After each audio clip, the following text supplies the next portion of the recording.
हमारा जो ब्रेथ है वो ओवरलोडेड है बहुत सारी चीजों से, और इसलिए जो उसमें विश्व ऊर्जा का प्रवाह है वो रुक गया है, कम हो गया है बहुत, और हमने अपने आप को अस्वस्थ कर लिया है। क्योंकि जो प्राण ऊर्जा हमारे अंदर जानी चाहिए वो नहीं जा रही है।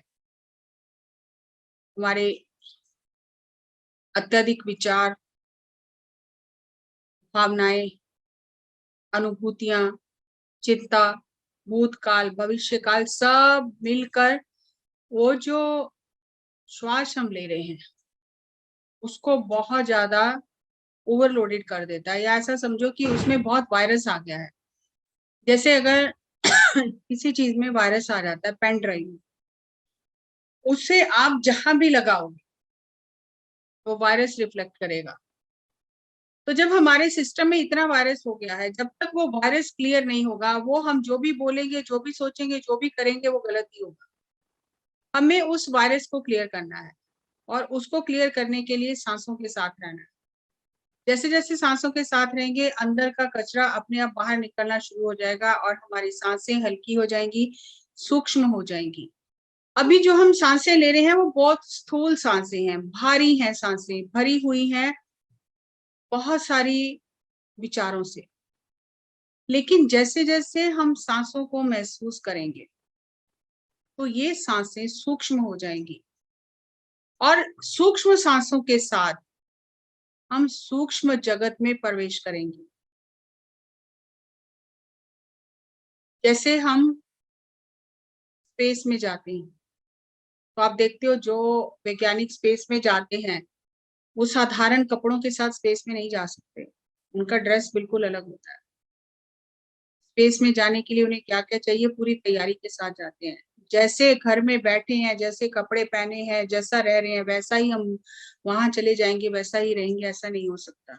हर एक जगह के लिए अलग अलग वहां के वातावरण के हिसाब से, वायुमंडल के हिसाब से, जलवायु के हिसाब से हम अलग तरह से रहते हैं। इसी तरह भौतिक जगत में रहने के लिए हम स्थूल श्वास के साथ, स्थूल शरीर के साथ रहते हैं। लेकिन अगर हमें सूक्ष्म लोक, सूक्ष्म शरीर, सूक्ष्म जगत का ज्ञान लेना है, तो हमें अपनी सांसों के साथ ही होकर सांसों को सूक्ष्म रूप में ले जाना होगा। वो अपने आप चली जाएंगी, अपने आप सूक्ष्म हो जाएंगी, बस हमें बैठना है। और जब सांसें सूक्ष्म हो जाएंगी और हम अपनी सांसों से जुड़ जाएंगे, फिर आगे की जो सारी यात्रा है वो शुरू होगी। तब हमें वो कॉस्मिक इंटेलिजेंस, ब्रह्मांडीय बुद्धिमत्ता ज्ञान मिलेगा। जैसे हम अपना रेडियो ऑन करते हैं, अब वायुमंडल में हर एक चैनल की तरंगे हैं, लेकिन जो चैनल आप सुनना चाहते हो आप उसी पर अपने रेडियो को ट्यून इन करोगे और आप वही चैनल सुनोगे। जरा भी उसका ट्यूनिंग इधर उधर हो तो आप कुछ भी सुन नहीं पाओगे। आज जो हमारी स्थिति है, क्योंकि हमारी सांसें बहुत भारी हैं, सांसें बहुत स्थूल हैं, बाहरी जगत में हम बहुत उलझे हुए हैं, तो हम जो ब्रह्मांड में ऊर्जा की तरंगे हैं, जो और ब्रह्मांडीय बुद्धिमत्ता है, उससे हम जुड़ नहीं पा रहे, क्योंकि हम रिसीविंग स्टेट में नहीं है, हमारा रिसीवर ठीक नहीं है। और जैसे जैसे ध्यान करने से हमारा रिसीवर ठीक होगा, हम रिसीविंग स्टेट में होंगे, तो हम उस फ्रीक्वेंसी से कनेक्ट हो जाएंगे। तब हम उन तरंगों को रिसीव कर पाएंगे और उस कॉस्मिक ब्रेथ के साथ, जो कॉस्मिक इंटेलिजेंस हर समय बह रहा है, उसे ले पाएंगे, उसे जान पाएंगे। अब हम योग की बात करते हैं। योग का मतलब केवल आसन नहीं है, योग का मतलब है मिलन। किसका मिलन? Everything in life is a union of energy and matter. जीवन में हम जो कुछ भी देख रहे हैं वो ऊर्जा और पदार्थ का संगम है। हमें ये टेबल, ये लैपटॉप, ये पत्थर, ये पहाड़ पदार्थ के रूप में दिखाई दे रहे हैं, लेकिन इनके अंदर भी ऊर्जा है। विज्ञान ये कहता है कि जिस पहाड़ के ऊपर इंसान का पाँव ना पड़े, जिस पत्थर के ऊपर इंसान का पाँव ना पड़े, वो बढ़ता रहता है और फिर वो पहाड़ का रूप ले लेता है, और जिस पर इंसान का पैर पड़ जाता है, फिर वो रुकना बढ़ना बंद कर देता है।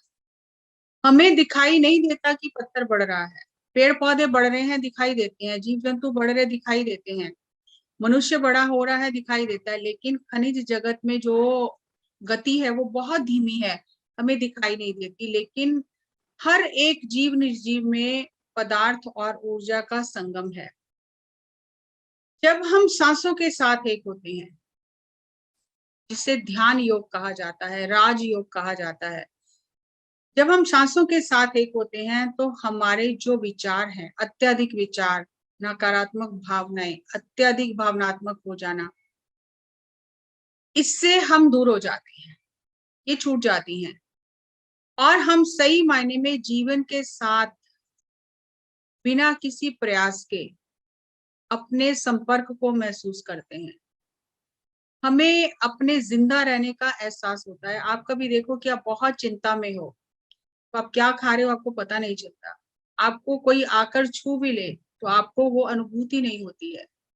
लेकिन जब हम बहुत प्रसन्न होते हैं, विचारों में ज़्यादा उलझे नहीं होते, किसी के प्रेम में होते हैं, तो हम हर चीज़ को महसूस करते हैं। उस प्रेम को महसूस करते हैं, स्पर्श को महसूस करते हैं, बातों से प्रेम झलकता है। क्योंकि अब हमारी साँसें जो हैं वो भारी नहीं है, बोझिल नहीं है, क्योंकि हम प्रेम योग में हैं। जब कोई संगीत बजाता है, नाद योग में चला जाता है, तो उस समय उसकी साँसें सूक्ष्म होनी शुरू हो जाती हैं, क्योंकि मिलन हो रहा है, योग हो रहा है। तो योग हमें हमारी फालतू की सोच से, भावनात्मक जो हमारा बोझ है, उससे दूर कर देता है। लोग कहते हैं कि हमें बहुत विचार आते हैं, हमारा तकलीफ दूर नहीं हो रही, हमारा दर्द दूर नहीं हो रहा, हम इतने टाइम से ध्यान कर रहे हैं। एक बहुत ही महत्वपूर्ण सूत्र है जिसे मैंने अपने जीवन में अपनाया है। जब हम दर्द में होते हैं, हमारा पूरा ध्यान, हम कितना भी सुपरफिशियली अफ़र्मेशन करें, दर्द की ओर ही रहता है। और जहाँ हमारा ध्यान होता है, वहीं हमारी ऊर्जा जाती है, वो चीज़ बढ़ने लग जाती है। हम दर्द से छुटकारा पाना चाहते हैं, लेकिन हम दर्द को ऊर्जा देकर, वहीं पर अपना ध्यान लगाकर अपने दर्द को बढ़ा रहे हैं। मान लो कि हम ये संकल्प के साथ बैठे हैं कि मैं ध्यान कर रहा हूँ, मुझे बहुत पेन है, मेरी इस अंग की या इस हिस्से की हीलिंग हो जाए। लेकिन उसके पीछे का भाव तो दर्द से छुटकारा पाना है। तो जब हम इस भाव के साथ कि दर्द से मुझे छुटकारा पाना है, तो दर्द तो साथ ही चल रहा है। तो बहुत सुंदर एक सूत्र है कि आप कुछ ऐसा करो कि थोड़ी देर के लिए आप दर्द को भूल जाओ। भूलना ईश्वर का वरदान है, क्योंकि हम चीज़ों को भूलते नहीं, बीती बातों को भूलते नहीं हैं, भावनात्मक दर्द को भूलते नहीं हैं, हम उसे साथ ही ढोकर चलते रहते हैं, इसीलिए हमारा शरीर अस्वस्थ हो जाता है। तो आप कुछ ऐसा करें कि थोड़ी देर के लिए आप भूल ही जाएँ, सब कुछ भूल जाएँ। जैसे संगीत सीखिए, बजाइए, गाइए, बागवानी करिए, चित्रकारी करिए, आपको खाना अच्छा बनाना आता है, खाना बनाइए, दूसरों को सिखाइए। कुछ ऐसा करिए कि जिसमें आप खो जाएँ और थोड़ी देर के लिए खुद को भूल जाएँ। तो आप देखोगे आपकी बॉडी की बहुत जल्दी हीलिंग हो जाती है। कई बार हम ध्यान में भी उस विचार को इतना कस के पकड़ लेते हैं कि हीलिंग हो जाए, हीलिंग हो जाए, हीलिंग हो जाए, तो हम ही रास्ते की रुकावट बन जाते हैं। क्योंकि हम बिना प्रयास के जीवन के साथ बह नहीं रहे। तो हमें अपनी सांसों को भावनाओं और विचारों से मुक्त करना है, ताकि वो अपना काम कर सकें। Where there is union there is also separation. जहां पर मिलन है, वहां पर वियोग भी है। योग है तो वियोग भी है, दोनों साथ साथ चलते हैं। कभी आपका ध्यान बहुत अच्छा लगता है, कभी अच्छा नहीं लगता, कभी आपको बहुत ही अच्छी नींद आती है, कभी अच्छी नींद नहीं आती, कभी खाना बहुत स्वाद लगता है, कभी स्वाद नहीं लगता, कोई हमसे हमारा प्रेमी मिलता है, हमें बहुत अच्छा लगता है, लेकिन फिर वो बिछुड़ जाता है। तो ये जो जीवन है, ये द्वैत का मिलन है, और जहां पे मिलन है वहां पे बिछड़ना भी है। तो कभी आपका बहुत अच्छा ध्यान लगा, कभी फिर नहीं लगा, तो दोनों चीज़ों को स्वीकार करना है। अब जैसे हम भोजन खाते हैं, फूड योग, जिसे फूड योगा कहा जाता है, भोजन हम ग्रहण करते हैं। भोजन हम पदार्थ के रूप में खाते हैं, जो हमें दिखाई देता है, रोटी, चावल, सब्जी, सलाद सब हमें दिखाई देता है, पदार्थ है वो।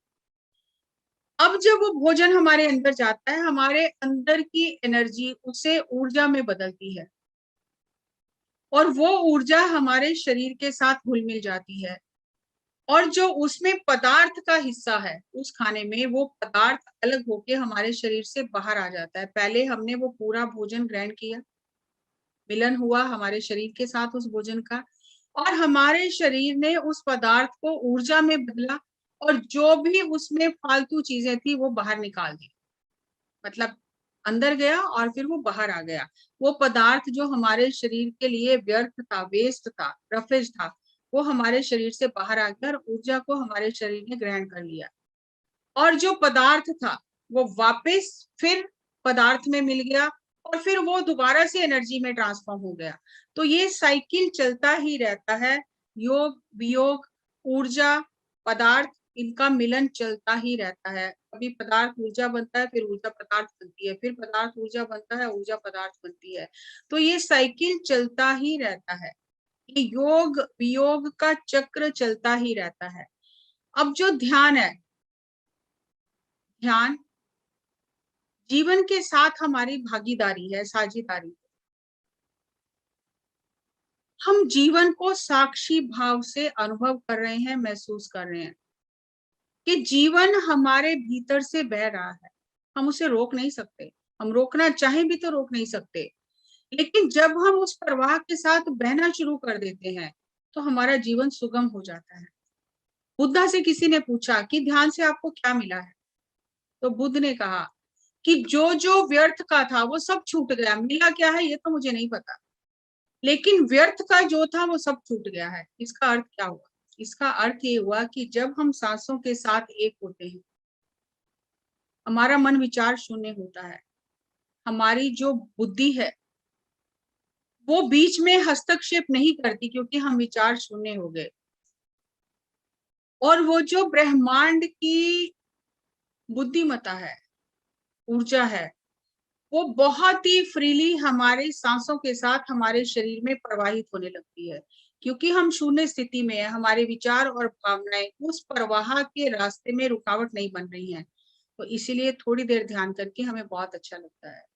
चाहे ये पल आपके ध्यान के समय में कुछ 1, 2, 4 सेकंड के हों, मिनट के हों, लेकिन उतने में ही आपको बहुत अच्छा लगता है। जब हम विचार शून्य स्थिति में जाते हैं, जब हमारी सांसें विचारों से, भावनाओं से, इस बोझ से मुक्त हो जाती हैं और ये प्रवाह निरंतर हमारे शरीर में बहता है, प्राण ऊर्जा का, तो हम ध्यान की स्थिति में चले जाते हैं और हमारे शरीर को ऊर्जा मिलती है। ध्यान में हम होते ही नहीं और जब हम हैं, हम बातों का अर्थ निकाल रहे हैं, बातों को समझने का प्रयास कर रहे हैं, इसका मतलब है हमारा मन अभी भी एक्टिव है, हमारी बुद्धि उस एक्सपीरियंस के साथ में इंटरफियर कर रही है, हमारे इमोशंस, हमारी भावनाएं उसके साथ इंटरफियर कर रही हैं, तो ध्यान नहीं हो रहा। ध्यान वो स्थिति है जब आप शून्य हो गए। आप किसी चीज का मतलब नहीं निकाल रहे, किसी चीज का अर्थ समझने की कोशिश नहीं कर रहे। आपकी बुद्धि थोड़ी देर के लिए बिल्कुल निष्क्रिय हो गई है। आप हो या नहीं हो ये भी आपको एहसास नहीं है। आप सांस ले रहे हो कि नहीं ले रहे हो वो भी आपको बीच में एहसास छूट जाता है। वो ध्यान की स्थिति है। जिस वक्त आप चीजों को समझने का प्रयास करना शुरू करते हो, तो ब्रह्मांड के साथ आपका जो सांसों के साथ वार्तालाप चल रहा है वो रुक जाता है। यानी वो कॉस्मिक एनर्जी और कॉस्मिक इंटेलिजेंस के प्रवाह में रुकावट आ जाती है। ना तो आप सही प्राण को ग्रहण करते हो, विश्व शक्ति को ग्रहण करते हो। जब आप सही विश्व शक्ति ही ग्रहण नहीं कर रहे हो, तो वो ब्रह्मांडीय बुद्धिमत्ता ज्ञान कहाँ से आएगा? जिस क्षण हम समझने की कोशिश करते हैं, हमारा मन और बुद्धि उसमें हस्तक्षेप करते हैं, वही ध्यान टूट जाता है। इसलिए allow life to function and flow by you and by you will know. धीरे धीरे and by you will know. धीरे धीरे ये अभ्यास करें कि जीवन को बहने दे अपने भीतर से और धीरे धीरे समय के साथ आपको बातें समझ आने लग जाएंगी। जल्दबाजी में मुझे अभी समझ आ जाए इस अनुभव का अर्थ क्या है, ऐसा क्यों दिखा, ये क्यों हुआ, वो क्यों हुआ, तो आप ही अपने रास्ते की रुकावट बन रहे हो।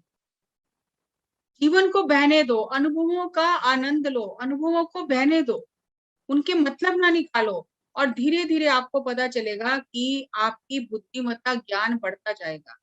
हो सकता है जो अनुभव आज आपके ध्यान में आपने महसूस किया है, उसका अर्थ आपको 20 साल बाद पता चले, 10 साल बाद पता चले, या हो सकता है अभी कल आज में पता चल जाए। तो उसे समझने में ज़्यादा दिमाग ना लगाएँ। अनुभव का आनंद लें और आगे बढ़ते जाएँ। हर एक के जीवन में कठिनाइयाँ आती हैं, उतार-चढ़ाव आते हैं, उनसे कोई भी बचा हुआ नहीं है और जब कठिनाइयाँ आती हैं, चुनौतियाँ आती हैं, तो विचार बहुत ही तेज़ी से चलते हैं कि मैं अब क्या करूँ? मैं कैसे इससे बाहर निकल जाऊँ? हम बहुत ज़्यादा सोचना शुरू कर देते हैं, जबकि उस समय हमें अपनी सोच को बंद करना है क्योंकि सोच-सोच कर हम कहीं भी नहीं पहुँचेंगे। We all have burdens in life, but the burden are not the problem. वो जो बोझ है, चुनौती है, समस्या है, वो समस्या नहीं है। असली समस्या ये है कि उसे हम लेते कैसे हैं। जैसे आप पिक्चर में देख रहे हो, अगर उसे हम सिर पे उठा लेते हैं कि मेरे बिना तो कुछ हो ही नहीं सकता, तो अब हमने क्योंकि उसको विचारों के माध्यम से सिर पर उठा लिया, तो विश्व ऊर्जा का प्रवाह हमारे भीतर प्रवेश ही नहीं करेगा। लेकिन जब हमने सिर पर नहीं उठाया, हमने उसको बहने दिया, तो रास्ते निकल जाएँगे।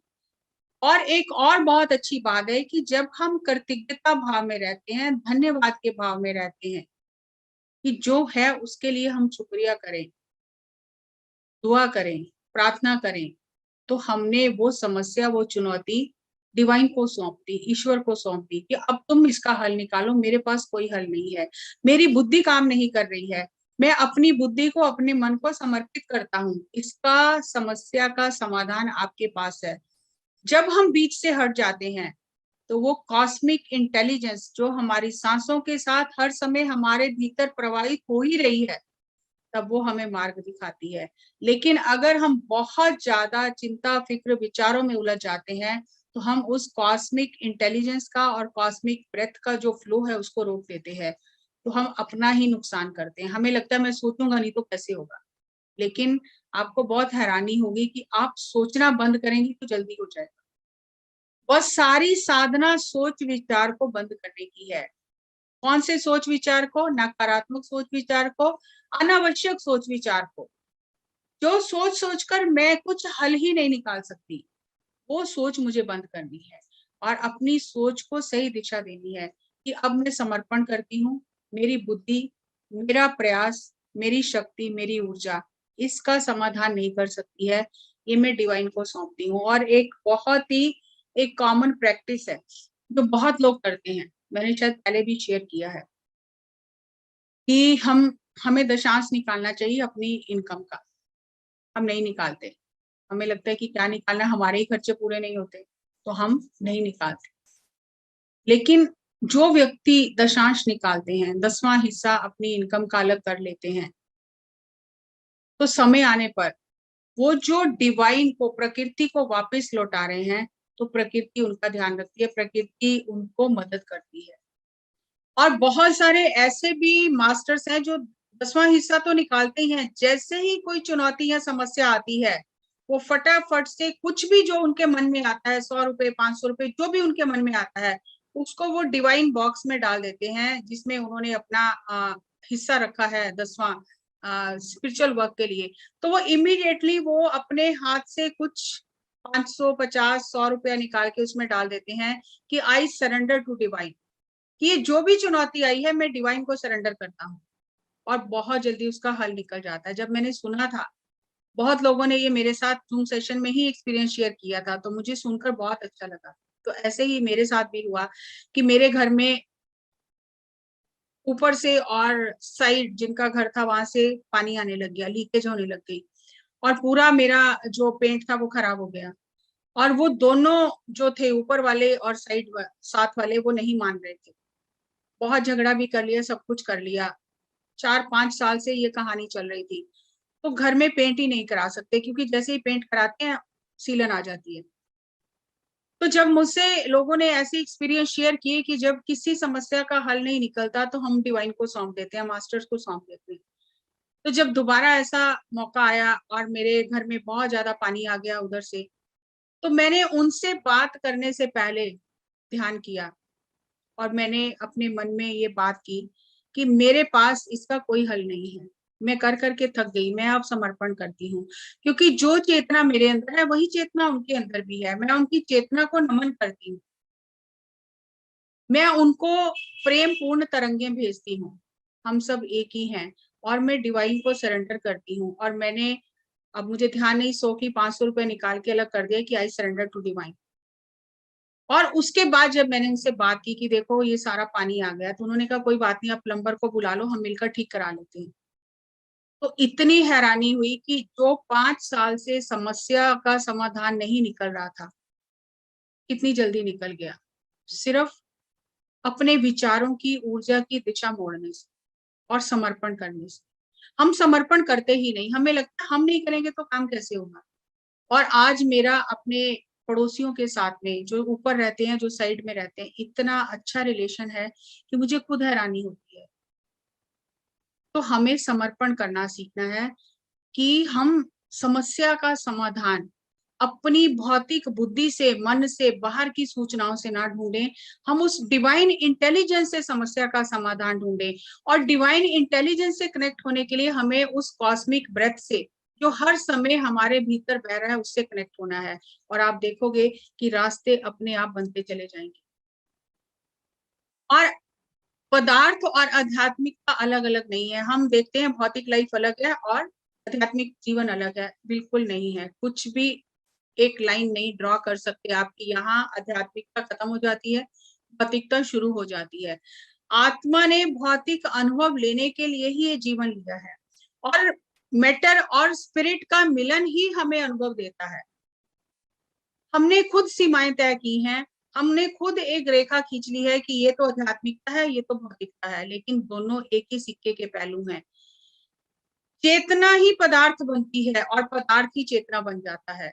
चेतना ही ऊर्जा बनती है, ऊर्जा काम करती है, फिर वो ऊर्जा ही दोबारा पदार्थ बन जाती है। ये हमारे सांसों की जो ट्रिनिटी है, जिसे ट्रिनिटी को क्या कहते हैं, मुझे हिंदी का वर्ड याद नहीं आ रहा। ये त्रिकोण है सांसों का, ट्रिनिटी है। ट्रिनिटी मतलब हमारी सांसों में 3 चीजें हैं, एक तो ऑक्सीजन है, एक प्राणा है जो प्राण शक्ति, विश्व शक्ति है, एक उसका फोर्स है जो जो प्रवाह के साथ हमारे अंदर आ रहा है, जा रहा है। ये 3 चीजें स्पिरिट को मैटर, मैटर को स्पिरिट में कन्वर्ट करती रहती हैं, बदलती रहती हैं, ऊर्जा को पदार्थ में, पदार्थ को ऊर्जा में बदलती रहती है। और कहीं भी ये हम लाइन नहीं खींच सकते कि ये अलग अलग है। आत्मा ने इस भौतिक जगत में अनुभव करने के लिए जीवन लिया है और उसने खनिज जगत से अपना जीवन शुरू किया है, जहाँ चेतना सुषुप्त अवस्था में है। ये भी उसकी आध्यात्मिक यात्रा की शुरुआत है। फिर वनस्पति जगत में जाती है, पशु पक्षी बनती है और फिर कई स्तरों पर वो जीवन अनुभव करती है और अंत की अवस्था में यात्रा करते करते बुद्ध बन जाती है और एक संपूर्ण आत्मा बन जाती है, पारलौकिक आत्मा बन जाती है। तो उसकी यात्रा पूर्ण हो जाती है। तो ये पूरी जो यात्रा है, ये चेतना की पदार्थ से मिलने की और पदार्थ से अलग होने की यात्रा है। जब तक चेतना पदार्थ के संपर्क में नहीं आती है, तब तक हम इस मिलन के बिना कुछ भी अनुभव नहीं कर सकते। To make life manifest requires the union of spirit and body. जब तक पदार्थ रूपी शरीर नहीं है जिसके अंदर चेतना प्रवेश करे और यहाँ पर टिके शरीर के अंदर और पदार्थ के साथ मिलके अनुभव करे, तब तक हम जीवन को अनुभव ही नहीं कर सकते। स्पिरिट और पदार्थ का, मैटर का और चेतना का मिलन ही जीवन है। हमें जीवन के प्रवाह के साथ बहना है। अगर हम देखें तो हम पवित्र शुद्ध चेतना है और चेतना ने स्वयं को अनुभव करने के लिए विभिन्न रूप धारण किए हैं। और जब हम अपनी यात्रा शुरू करते हैं, जैसे आप हाथ देख रहे हो, तो छोटी जो हमारी लिटिल फिंगर है, ये पदार्थ को दिखाती है। 7 वाली फिंगर, रिंग फिंगर, एनर्जी को दर्शाती है। थॉट, जो बीच वाली फिंगर है, विचार को दर्शाती है। और इंडेक्स फिंगर कॉन्शियसनेस को दर्शाती है और अंगूठा एनलाइटनमेंट को दर्शाता है। अब जब हम यात्रा शुरू करते हैं तो पहले पदार्थ और ऊर्जा का मिलन होता है जिसे भौतिक विज्ञान कहा जाता है। फिर ऊर्जा का और विचारों का मिलन होता है जहां से आध्यात्मिक विज्ञान शुरू होता है। फिर विचार, चेतना, इसका मिलन होता है जहां से आत्मबोध की शुरुआत होती है। तो ये एक यात्रा है पदार्थ से ऊर्जा बनने की, ऊर्जा से विचार बनने की, विचार से चेतना में जाने की। तो इसलिए आखिर में हमें आत्मबोध हो जाता है कि मैं ऊर्जा हूं, मैं पदार्थ नहीं हूं, मैं ऊर्जा भी नहीं हूं, मैं विचार भी नहीं हूं, मैं पवित्र शुद्ध चेतना हूं जिसने अनुभव करने के लिए शरीर धारण किया है। मैं एक बीज ईश्वर हूं और मुझे पेड़ रूपी ईश्वर बनना है, क्योंकि मैं ईश्वर की संतान हूं, ईश्वर का अंश हूं।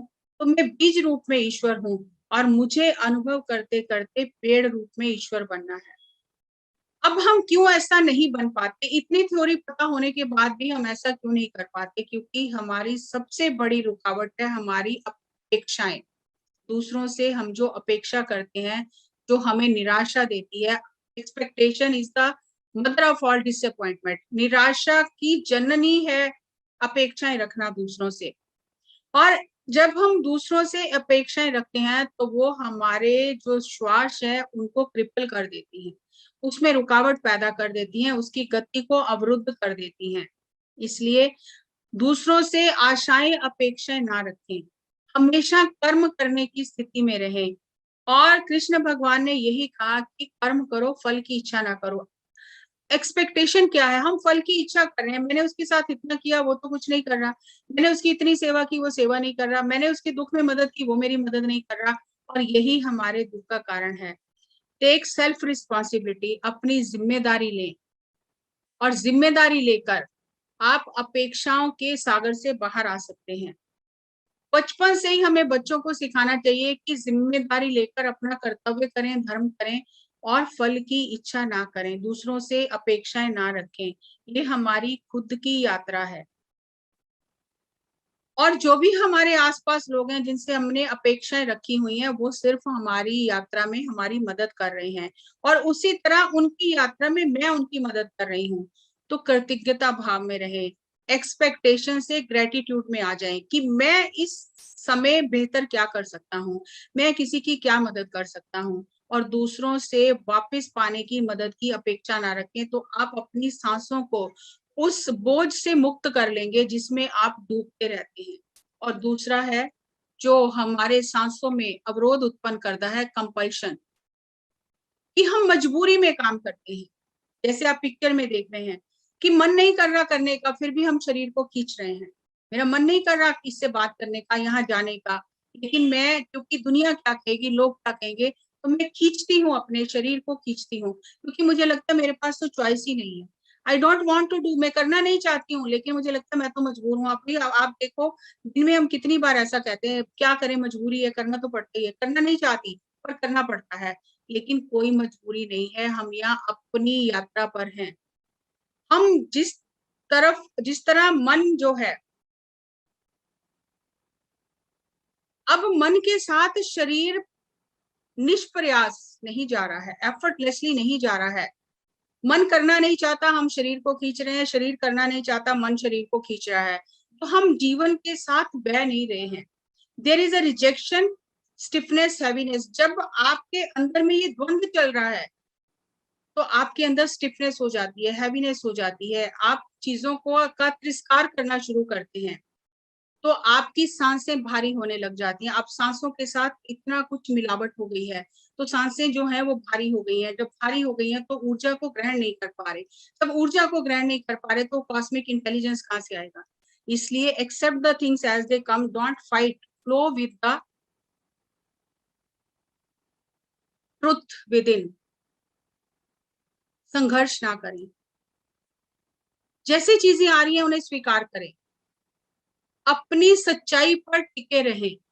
क्योंकि हमने समाज से, यहाँ वहां से इतनी इंफॉर्मेशन इकट्ठी कर ली है और हम उसके हिसाब से चल रहे हैं। हम अपनी सच्चाई को भूलकर दूसरों को खुश करने के लिए जी रहे हैं। तो हमने अपनी सांसों को भारी कर लिया है, बहुत मिलावट कर ली है।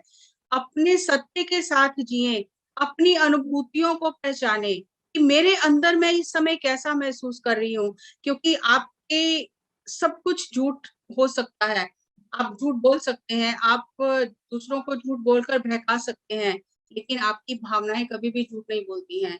आप ज़बरदस्ती खुद को कहीं खींच कर ले जा सकते हैं, लेकिन वहाँ जाके आपको लगेगा आपको अच्छा नहीं लग रहा है, क्योंकि आप वो महसूस नहीं कर पा रहे। आप वहाँ की ऊर्जा में आप संतुलन नहीं बिठा पा रहे हैं।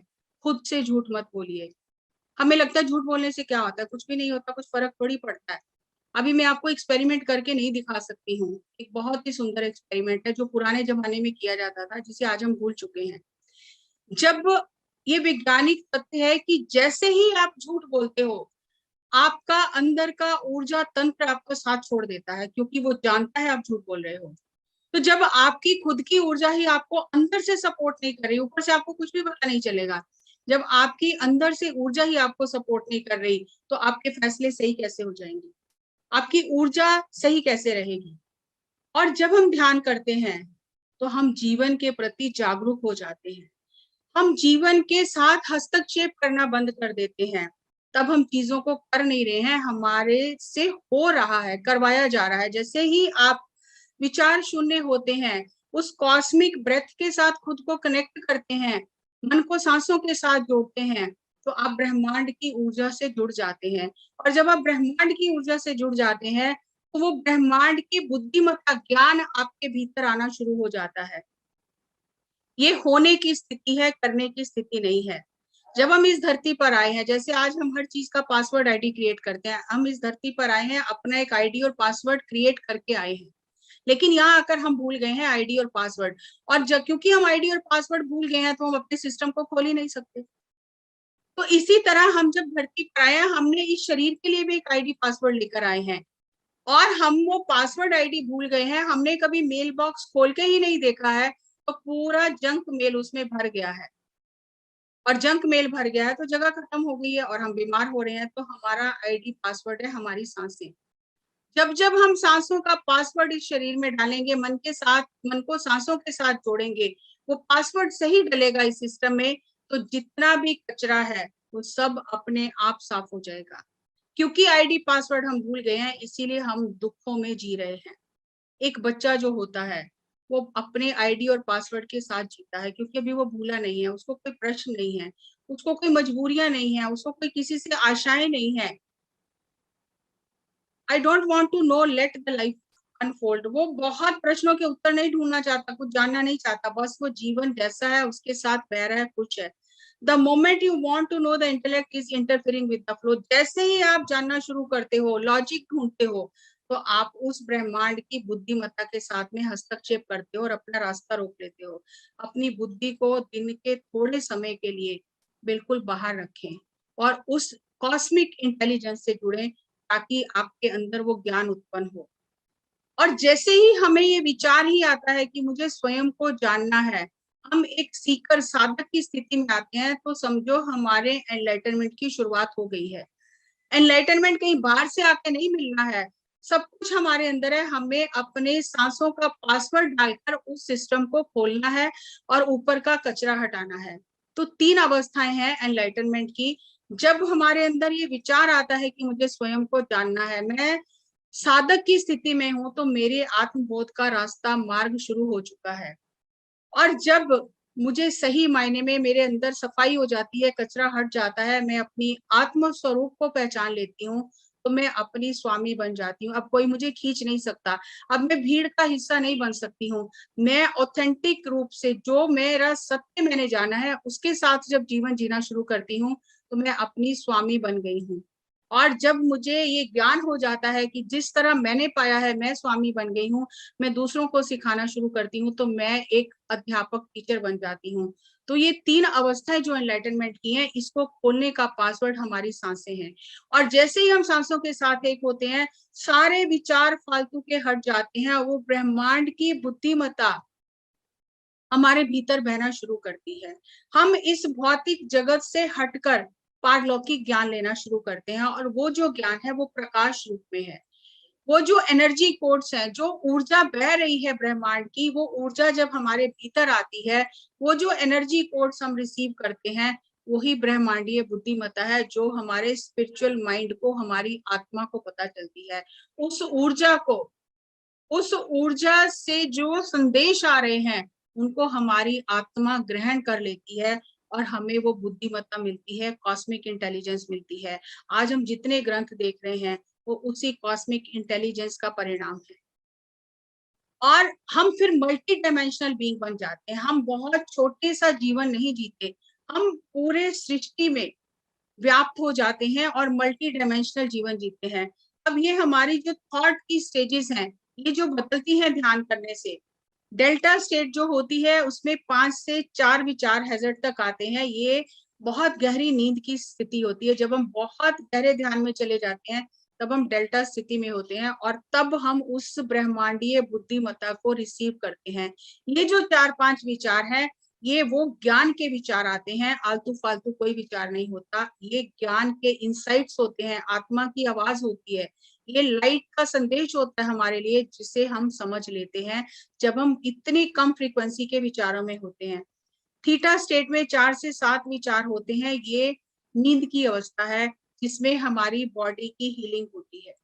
और जब हमारी बॉडी की हीलिंग होती है तो बहुत सारी बीमारियों से हम मुक्त हो जाते हैं। ध्यान में ये धीरे धीरे अवस्थाएं बनती हैं, जल्दबाजी करने की जरूरत नहीं है। ध्यान करते करते अपने आप ये अवस्थाएं आएंगी।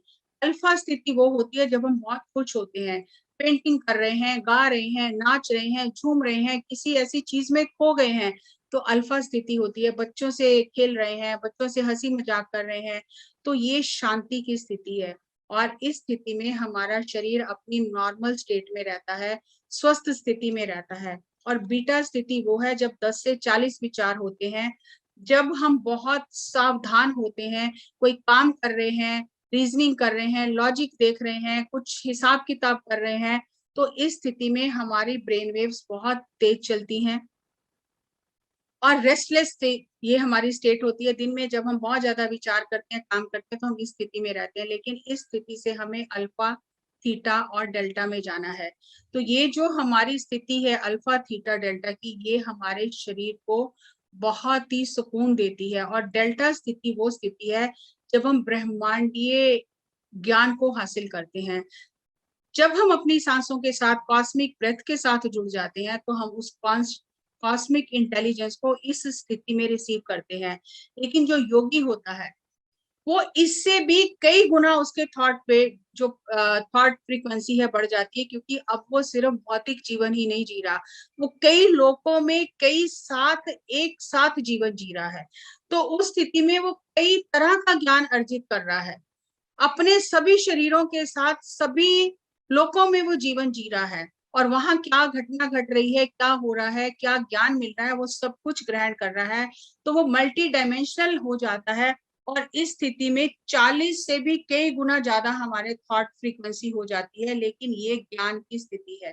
तो योगी मल्टी डायमेंशनल स्थिति में रहता है। एक एक उसके शस्त्रार का जो पुष्प के फूल हैं वो खिलते रहते हैं और वो कॉस्मिक इंटेलिजेंस उसके अंदर एंटर करती रहती है। और उस कॉस्मिक बुद्धिमत्ता से उसका तो कल्याण होता ही है, लाखों करोड़ों लोगों का उसके साथ कल्याण हो जाता है। तो हम कॉस्मिक इंटेलिजेंस को ग्रहण करने के लिए कॉस्मिक ब्रेथ के साथ जुड़ें, ताकि हमें भी वो ज्ञान हासिल हो। और ये ऐसा नहीं है कि कोई जादू की छड़ी है, रातों रात कोई आशीर्वाद देगा तो हो जाएगा। ये जन्मों जन्मों की साधना का फल है। जब हम उस कॉस्मिक इंटेलिजेंस से जुड़कर उस ब्रह्मांडीय बुद्धिमत्ता को हासिल करते हैं, जो हमारे जीवन में ध्यान आया है, विशेषकर आनापानासती ध्यान, सांसों के साथ एक होने का ध्यान, उस कॉस्मिक ब्रेथ के माध्यम से कॉस्मिक कॉस्मोस से जुड़ने का जो हमें विधि मिली है, ये हमारे कई जन्मों के पुण्य का फल है। इसे ऐसे ही ना समझें। इसी बात में ना उलझे रहे, अरे ध्यान नहीं लग रहा, विचार आ रहे हैं। आप तक ये ज्ञान पहुंचा है कि सांसों के साथ एक होना है, यही अपने आप में बहुत ही बेशकीमती है। और जैसे जैसे आप अभ्यास करोगे, इस कॉस्मिक ब्रेथ के साथ जुड़ोगे, ब्रह्मांड की शक्तियों के साथ जुड़ोगे, अपनी शक्तियों के साथ जुड़ोगे, तो वो ब्रह्मांडीय बुद्धिमत्ता आपके भीतर से बहने लगेगी। इसलिए अपनी सांसों के साथ रहें और ये भूल जाएं कि लोग क्या कहेंगे, क्योंकि जीवन आपका है, यात्रा आपकी है। आत्मा को जाकर स्वयं अपने कर्मों का लेखा जोखा देना है, कोई साथ नहीं जाएगा। तब हम ये नहीं कह सकते कि अरे मैंने उसके लिए बहुत कुछ किया, इसके लिए बहुत कुछ किया। वहां हमसे पूछा जाएगा स्वयं के लिए क्या किया, स्वयं की आत्मा की प्रगति के लिए क्या किया, तो हमारे पास कोई उत्तर नहीं होगा। इसलिए स्वयं की आत्मा की प्रगति के लिए अपने आईडी और पासवर्ड को पहचाने और आईडी पासवर्ड डालकर अपने भीतर की शक्तियों को उजागर करें। Thank you, thank you.